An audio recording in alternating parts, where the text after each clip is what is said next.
SoFi Technologies. Today, it's fallen down 6.53%.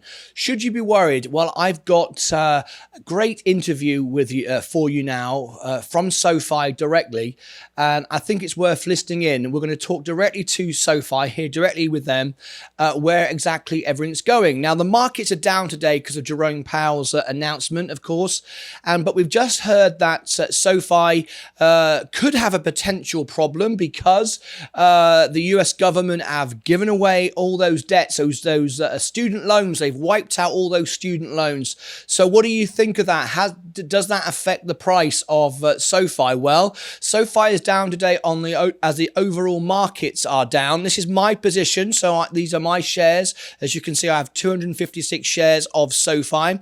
It's 2.23 of my portfolio. So let's listen into this interview and see what you think of SoFi. Very, very important interview now, and we'll break it down and we'll discuss it as it goes. Here we go. Great to see you. Big week for you guys on the student loan front. We'll talk about that in a second. But look, we just heard a more aggressive, more hawkish Fed chief. What does that mean for a business like SoFi? You know, SoFi, fortunately, is a very diverse business because we've positioned the company to be a one-stop shop, to be there for all of your financial needs, the big decisions, and all the days in between. We operate across borrowing, investing, checking, and savings with high yield of 2% interest, the ability to invest in stocks or fractional shares without commissions, cryptocurrencies, our own proprietary ETFs, robo-advisory. And in addition to that, we also provide a credit card that gives you rewards back, and we double those rewards when you redeem them into investing or into loans. Because we have that diversification, we operate well in different economic environments. The demand for financial service products only goes up in times of volatility. Our job is to make sure we give our members the best choices for their financial needs. And right now, they really need to focus on reducing their debt, reducing their variable rate debt, creating discretionary income so they can keep investing in volatile markets. The biggest mistake someone can make is stop investing. They need to invest through the cycle in a diversified. So let's jump in at that point and just make a point of this is one of the best times to invest. Even though the markets are down, this is the opportunity now to get some of the biggest dips we've had in history on certain stocks. And the thing with SoFi, of course, it's more efficient than your regular brick and mortar bank. So in times of crisis, SoFi is more powerful than banks are right now. So this is an extra benefit to SoFi. It's why I'm invested in SoFi. Portfolio into dollar cost average, so that as the market is volatile, they can lower their cost of their investment because they're investing on the way down and on the way up. And those are the key elements to how to navigate a volatile environment. That's a lot more services than when you originally went public, Anthony. I mean, when you think about really looking across what the market, what the consumer, what individuals need right now in order to manage some of those finances better, what areas are you seeing even? And this is a very important point. Since I started investing with SoFi, it's done record-breaking quarters. Its earnings are phenomenal, and it's getting into more and more industries that we need. And as this crisis deepens and inflation deepens, SoFi becomes more and more important. Let's listen in. More opportunity because we continue to look at companies right now and really assess where that next leg of growth is going to come in from. Sure.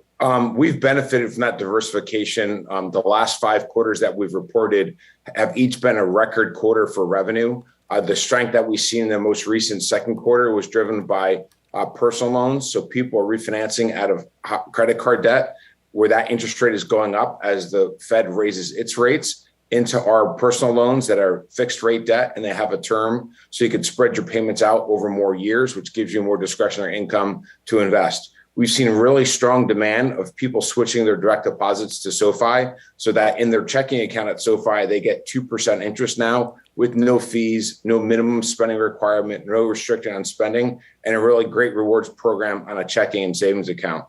In addition to that, we still see people investing, and we ask them why they're investing. There's really 2 primary reasons. One, they want to take the opportunity to build positions in stocks that are down meaningfully, or 2, they underinvested in their 20s and they're looking to reevaluate and rebuild a portfolio that they should have built 10 years ago to get the benefits of compounding. In addition to that, we do have a really strong a high credit profile in our credit card, and we've seen strong demand there, as our value proposition is very differentiated than others because we give you the ability to double your points when you use our other products. Anthony, it's Julie here. Let's dive into student debt now. Student debt. Now, this is very important because you get on the news and you have to be very, very careful when you watch these kind of news programs that people who have shares in a stock will interpret the news slightly different to get you to either dump the stock or buy into the stock so they can dump it once you've bought it. Very important. The news headlines is disaster for SoFi because student loans have all been waived. So one of their biggest parts of their industry is just all that money's gone. Well, that's the headlines, but that's not actually quite true. And if it was, I wouldn't be in SoFi. So listening to this part, this is very, very important. But the fact that student loans got wiped out has no real direct impact on SoFi. It's very, very important you listen to this. And I just want to clarify, because this is something I admittedly did not entirely properly understand. When we talk about the debt relief that the government just announced, it affects loans held by public entities only, not held by the likes of SoFi. But there is, that said, a ripple effect that affects you guys. So talk to me about that dynamic and what was just announced, how it affects you. Yeah. So for the consumer, the most important thing the administration did was make a decision on the federal student loan payment moratorium, because now people know, are they going to get forgiveness of debt? Do they have to repay their debt? And it's clear that they have to start repaying their debt in December. Some will get $10,000 of forgiveness. Most people have more than $10,000 of student loan debt. So those that will get $10,000 of forgiveness, they should look to refinance now that remaining portion of debt to lower their cost of debt. We can offer them a ability to save money because we offer a lower rate than their current federal student loan. So the demand for our refinancing of student loans is increasing meaningfully as people evaluate, should I refinance now or later when the moratorium ends in December. And the Fed chairman just said they're going to continue to increase rates. And so the savings they can get today is going to be greater than what they would get at the end of the year. Rates are expected to go up 100 to 150 basis points. That could cut their savings in half versus what they could get today over the term of their loan being 5 to 10 years. So the demand should increase for student loan refinancing. That business was operating at about 25% of where it was pre-COVID because of the federal student loan payment moratorium. Now that it's coming to an end, we should see an increase in demand. And that was factored into our forward guidance when we provided it. So as you can see here, the headlines which would have you selling out of your SoFi, telling you that SoFi is in trouble because all those student loans got wiped out. In fact, it presents SoFi with more opportunity. So another reason for me holding. And as we are watching this, my shares of SoFi are going down. Let me just have a quick look in, and you can see my position of SoFi is going down. But that's after the report from Jerome Powell. So we know why this is. This is not directly on the stock. All stocks are down today. But what I will do is I will pick up some more. Let's go back to this interview and see what more he has to say. Let's have a quick listen in. Here we go. If someone has a publicly held student loan, they refinance it with SoFi. If there's any future relief, they're not going to be eligible for it. Is that right? I believe that is correct. But what I would say is the United States student loan borrowers, federal student loan borrowers, have been waiting for years for relief.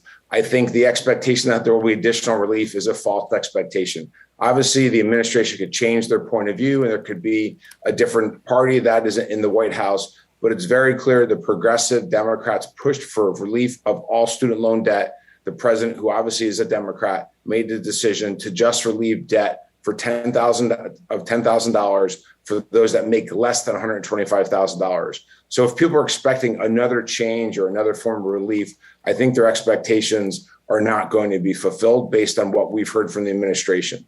I guess the interesting thing about this, too, that maybe we haven't discussed, or maybe there's too much weight I'm giving to it even in my mind, but the fact that you've got so many of those borrowers that are carrying the debt, and especially millennials here too, that are starting to enter into some of their peak earnings years as well. You know, how does that impact the number of borrowers that are even qualifying for this relief? I would love your thoughts on this. Do you think it was the right thing to do to wipe off student loans, or do you think it was the wrong thing to do? Where's the money coming from? Leave your comments below.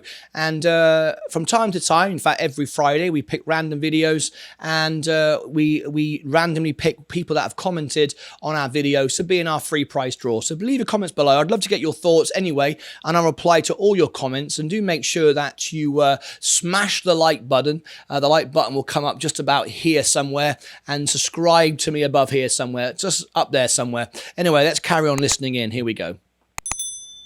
The student loan borrowers that have refinanced with SoFi actually have an average income per person that is about $160,000. So it's actually above the cutoff that the administration established for student loan relief of $10,000 at $125,000. That said, we do have customers that fall below that, and there obviously are individuals that fall below that. So it will be a large sum for a portion of the United States, but as you mentioned, it will not apply to many, many people. So, Anthony, you mentioned a little while ago, and I know you've talked about this on the calls before, that refinancing activity dropping to about a quarter of what it was before this whole program was put in place.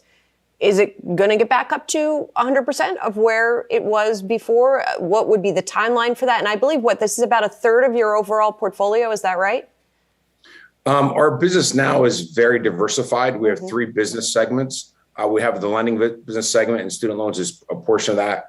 We also have a technology platform with Galileo and Technisys. So we provide payment processing and core banking technologies. We call it the AWS of FinTech.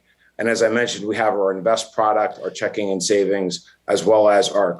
And this is actually very important to mention. SoFi are very diverse. And I just want to point out, by the way, I'm not sponsored or anyone pays me to make these comments. This is my judgment, my honest personal view. I'm not promoting or biased whatsoever. I share with you what shares I have. I trade with you live. You see me trade them. If I'm going to sell them, I tell you I'm going to sell them. There's no pump and dump. But I do believe that SoFi Technologies will replace brick and mortar banks. And that's what we're learning from this call. Credit card products and some other smaller businesses. So the student loan revenue is much, much smaller than where it was, several years ago.